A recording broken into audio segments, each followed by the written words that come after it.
rapid fire retell of A Good Girl's Guide to Murder, and buckle up because, whew, we got a mystery to solve. Okay, Andy goes missing. They investigate. All signs point to her boyfriend, Sal, who later confesses and then himself. Okay, so open, shut case. There you have it. There's the story. Go read it. Just kidding. That's like the first 2 pages of the book. So then we flash forward 5 years, and Pip decides to investigate this case as part of her capstone project. Which, pretty cool capstone, but like, how is that allowed?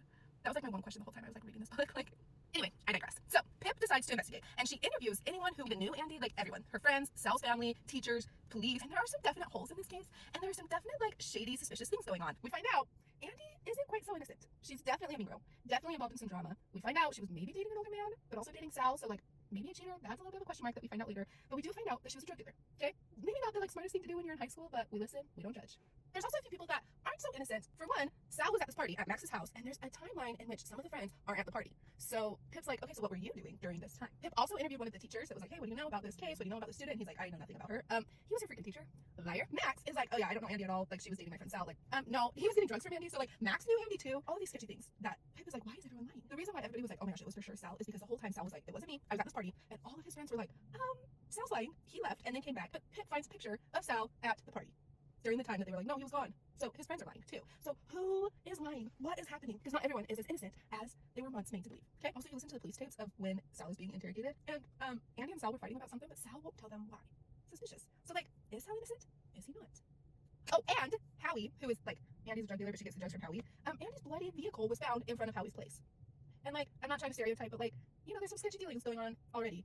Could more sketchy dealings going on? Maybe. We listen, we don't judge. I'm just saying. Throughout this investigation, Pip becomes close to Sal's brother, Robbie. Okay? And Robbie is like, okay, I believe that you believe my brother is innocent. I want to help you out. So they start working together. They kind of start dating, but that's like not the point of the story. Robbie gives Pip Sal's phone, and she's looking through all of the texts. And there's one thing that like stands out to her. The text he sends to confess doesn't match up to his like typical texting grammar, spellings, punctuation. Like, it just doesn't quite add up. So then Pip, more than ever, is like, okay, Sal's innocent. Like, he is being set up. So she like leans more into this case. Well, the more she leans in, the more threats she gets. She gets threatening texts. She goes camping with her friends, finds a note in her sleeping bag that says stop digging or something along those lines. And she even is being blackmailed. Her dog is kidnapped and is being threatened, right? And so Pip's like, okay, fine, I'm gonna be done with this case.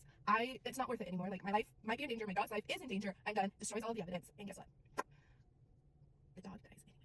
So more than ever, Pip is like, what the freak? Obviously, I'm onto something. Obviously, Sal is likely being framed, is likely innocent. And that's what I'm gonna leave you. You get to choose if you want to go read this book. It really was such a fun read. You gotta read all 3 books. All 3 of them were like so fun. You think you know how it's gonna end, and I promise you don't, because I thought it was gonna end. I even flipped to the last page of the book and like read like, oh, how is this gonna end? And then I was like, oh, I know how it ends. No, I was wrong. Okay, go read it. It's so fun. There's also a show you can go watch, or if you're really not interested, head over to our YouTube channel. We have a way more comprehensive retell of this book, and we do include the ending. And yeah, have a blessed day.